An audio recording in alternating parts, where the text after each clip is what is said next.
প্রিয় SSC batch, আজকে রসায়নের মাত্র আমি 14টা প্রশ্ন তোমাদের দিব। এই 14টা প্রশ্ন যদি তোমরা ক্লিয়ার করতে পারো, রসায়নের নিশ্চিত 90+। 80+ তো পাবাই, 90+ কনফার্ম। মাত্র 14টা প্রশ্ন। চলো আমরা দেখি কোন 14টা সে কাঙ্ক্ষিত প্রশ্ন।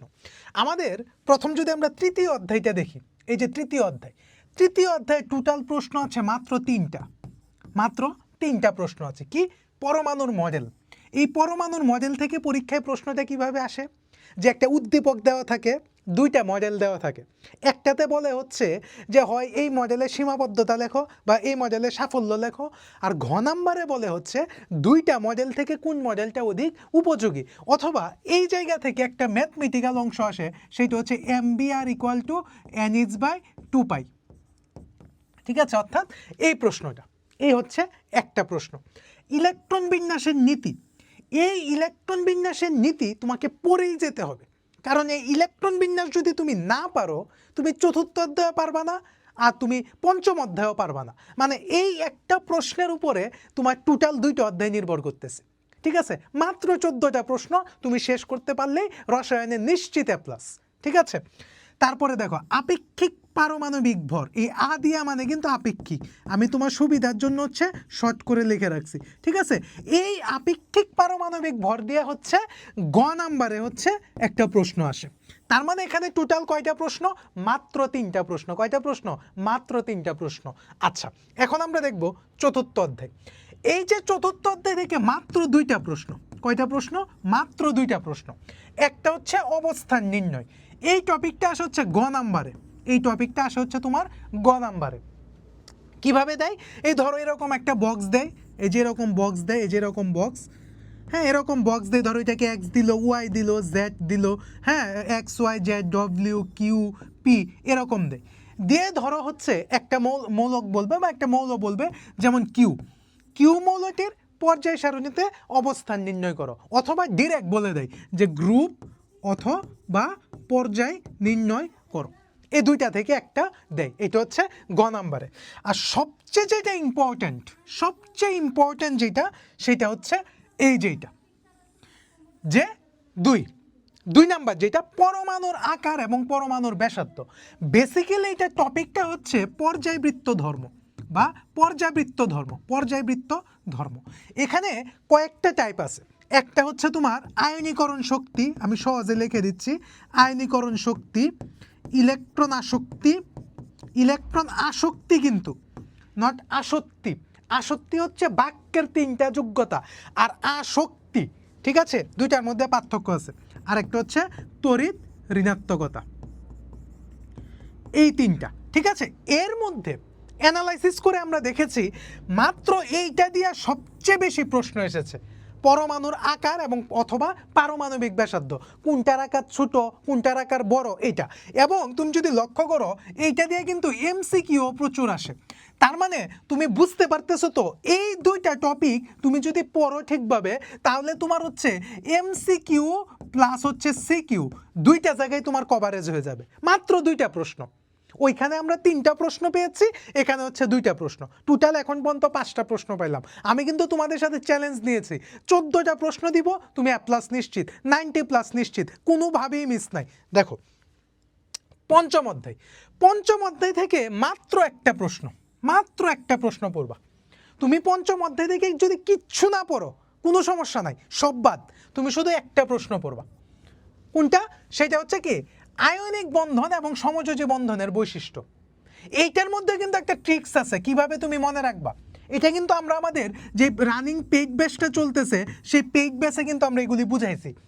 তুমি যদি যে কোনো একটা সাইটের বৈশিষ্ট্য মনে রাখো, আরেকটা সাইট হবে এর উল্টা।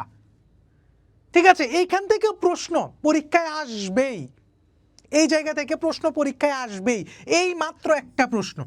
হ্যাঁ, আর তুমি যদি আরেকটু কনফিউশন এড়াইতে চাও, যে তুমি যদি ভাবো যে না যদি মিস হয়ে যায়, তুমি আরেকটা প্রশ্ন পড়ে রাখতে পারো, সেটা দরকার নাই, তারপরও পড়ে রাখতে পারো। অষ্টক নিয়ম ও দ্বিত্ব নিয়ম। ঠিক আছে, কি অষ্টক নিয়ম ও দ্বিত্ব নিয়ম, এই 2টা প্রশ্ন। আর এইটা তোমাকে পড়ে যেতে হবে, আয়নিক বন্ধন এবং সমযোজী বন্ধনের বৈশিষ্ট্য। ঠিক আছে, তারপরে দেখো ষষ্ঠ অধ্যায়। ষষ্ঠ অধ্যায় নিয়ে তোমরা সবচেয়ে ভয়ে থাকো, ষষ্ঠ অধ্যায় নিয়ে তোমরা সবচেয়ে ভয় পাও যে এত এত ম্যাথ, এখান থেকে এত এত ম্যাথ আসে না, এখান থেকে এত এত প্রশ্ন আসে না। এখান থেকে জাস্ট এই ম্যাথটা W equal to S M V by 1000, এইটা আর হচ্ছে একটা সমন্বয় সূত্র N equal to G by M X by N A equal to V by 22.4। এই দুইটা প্রশ্ন যদি তুমি পড়ো, এখানের ম্যাথ কভার, এখানের ম্যাথ কি হয়ে গেল, কভার হয়ে গেল। কি কভার হইলো, এইটা দিয়ে তুমি এমসিকিউ সলভ করতে পারবা আর সিকিউ সলভ করতে পারবা। আর সিকিউর জন্য সবচেয়ে বেশি ইম্পর্টেন্ট হচ্ছে এইটা, মানে ম্যাথমেটিক্যালের জন্য। ঠিক আছে, এখন দেখি তিনটা প্রশ্ন কি কি। একটা হচ্ছে শতকরা সংযুতি, এইটা, আরেকটা হচ্ছে স্থূল সংকেত এবং আণবিক সংকেত নির্ণয়। ভাইরে এটা কতবার যে আসছে, এই যে স্থূল সংকেত এবং আণবিক সংকেত নির্ণয়, তুমি কল্পনাও করতে পারবা না কতবার আসছে। এটা আসে বেশি গ নাম্বারে। আরেকটা হচ্ছে লিমিটিং বিক্রিয়া। এই লিমিটিং বিক্রিয়া নিয়ে তোমাদের কত ভয়। আমরা আমাদের পেজ পেসে মাত্র 3টা স্টেপ দিয়েছি। মাত্র কয়টা স্টেপ দিয়েছি? 3টা। Step 1, step 2, step 3। এই 3টা স্টেপের মাধ্যমে তার লিমিটিং বিক্রিয়ক কনফার্ম কমপ্লিট, এই 3টা বিক্রিয়কের মাধ্যমে। তার মানে এখান থেকে যদি আমরা মাত্র হচ্ছে আমরা যদি 3টা প্রশ্ন পড়ি, মাত্র যদি 3টা প্রশ্ন পড়ি, এই 3টা শতকরা সংযুতি, স্থূল সংকেত এবং আণবিক সংকেত নির্ণয়, লিমিটিং বিক্রিয়া, এই 3টা প্রশ্ন পড়লে আমার ষষ্ঠ অধ্যায় থেকে যা সৃজনশীল আসবে সব ক্লিয়ার, সব ক্লিয়ার, যা আসবে সব ক্লিয়ার। আচ্ছা চলো এখন সপ্তম অধ্যায়টা দেখি। সপ্তম অধ্যায়ে মাত্র 2টা প্রশ্ন, এই প্রথম মাত্র 2টা প্রশ্ন। যে একটা প্রশ্ন হচ্ছে জারণ বিজারণ একটি যুগোৎপদ ঘটনা, এইটা, আর হচ্ছে লা-শাতিলিয়ারের নীতি। এবং এইটার ভিতরে কিছু বিক্রিয়া আছে। একটা দেখো দহন বিক্রিয়া 1 নাম্বার, 2 নাম্বার হচ্ছে প্রশমন বিক্রিয়া, 3 নাম্বার হচ্ছে অধক্ষেপণ বিক্রিয়া, অধক্ষেপণ বিক্রিয়া, আরেকটা হচ্ছে দহন বিক্রিয়া, প্রশমন বিক্রিয়া, অধক্ষেপণ বিক্রিয়া, সংযোজন বিক্রিয়া, সংযোগ বিক্রিয়া লিখে দেই তোমাদের তাড়াতাড়ি বোঝার জন্য। আরেকটা হচ্ছে বিয়োজন বিক্রিয়া, বিয়োজন বিক্রিয়া। এই 5টা বিক্রিয়ার টাইপ আসে পরীক্ষায়, এই 5টা বিক্রিয়ার টাইপ আসে, যে তোমাকে উদ্দীপক থেকে বুঝে নিতে হবে যে কোন টাইপের বিক্রিয়া দিয়ে তুমি কাজটা করবা। এবং মজার বিষয় হচ্ছে লা-শাতিলিয়ারের নীতি দিয়ে তো প্রশ্ন আসেই, যেখানে তাপের প্রভাব হচ্ছে কি, চাপের কি প্রভাব হচ্ছে, ঘনমাত্রা কি প্রভাব হচ্ছে। পরীক্ষায় বেশি আসে এই 2টা, যে তাপের প্রভাব আর হচ্ছে কি চাপের প্রভাব। এই সপ্তম অধ্যায় থেকে মাত্র 2টা প্রশ্ন, সপ্তম অধ্যায় থেকে মাত্র 2টা প্রশ্ন। এখন দেখি 11তম অধ্যায়, যে অধ্যায়টা তোমরা সবচেয়ে বেশি ভয় পাও, সবচেয়ে বেশি ভয় পাও। এখান থেকে তুমি জানো পরীক্ষায় মাত্র 3টা প্রশ্ন পড়লে 11 অধ্যায় কভার। তুমি এখন চিন্তা করতে পারো আরে কি বলতেছেন, বেসিকটা তো ক্লিয়ার থাকতে হবে।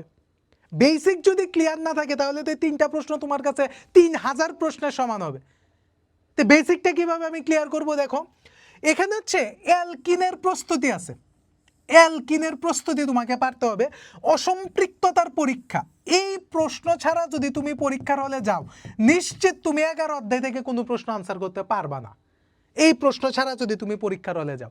এখানে কি 2টা ঘটনা ঘটে, একটা হচ্ছে বেয়ার দ্রবণ পরীক্ষা, বেয়ার দ্রবণ পরীক্ষা, আর 2 নাম্বার হচ্ছে ব্রুমিন পানি পরীক্ষা, ব্রুমিন পানি পরীক্ষা। এই 2টা তোমাকে জানতেই হবে, এগুলি আমরা আমাদের পেজ বেসে করিয়েছি, আমাদের স্টুডেন্টরা এগুলি পারে। ঠিক আছে, আরেকটা হচ্ছে পলিমারকরণ, ঘনীভবন পলিমার, যৌথ পলিমার, এই হচ্ছে 3টা প্রশ্ন। আর একটা বিক্রিয়া, এই বিক্রিয়া তুমি যদি না পারো তুমি জৈব যৌগ কখনোই পারবা না। তুমি এসএসসিতে তো পারোই না, ইন্টারমিডিয়েটে আরও ভয় পেয়ে যাবা। কারণ ইন্টারমিডিয়েটে সেকেন্ড পার্টে 2য় অধ্যায় হচ্ছে জৈব যৌগ, যেটা থেকে পরীক্ষায় 3টা থেকে 4টা সৃজনশীল, 5টা থেকে 7টা এমসিকিউ আসে। তার মানে এই অধ্যায়টা হচ্ছে তোমার এখন বেসিক। বেসিক যদি তোমার ঠিক না থাকে তুমি তো ওইগুলি বুঝবাই না। একটা বিক্রিয়া তোমাকে আমি শিখিয়ে দিচ্ছি, আজকের পরে আর কোনোদিন যেন ভুল না হয়, ঠিক আছে? একটা হচ্ছে দেখো অ্যালকোহলের সংকেত হচ্ছে OH, ঠিক আছে? তুমি অ্যালকোহলকে যদি জারণ করো, জারণ করে অক্সিজেন দিয়ে, বিজারণ করে হাইড্রোজেন দিয়ে, ঠিক আছে? অ্যালকোহলকে তুমি যদি জারণ করো তুমি পাবা হচ্ছে অ্যালডিহাইড, ঠিক আছে?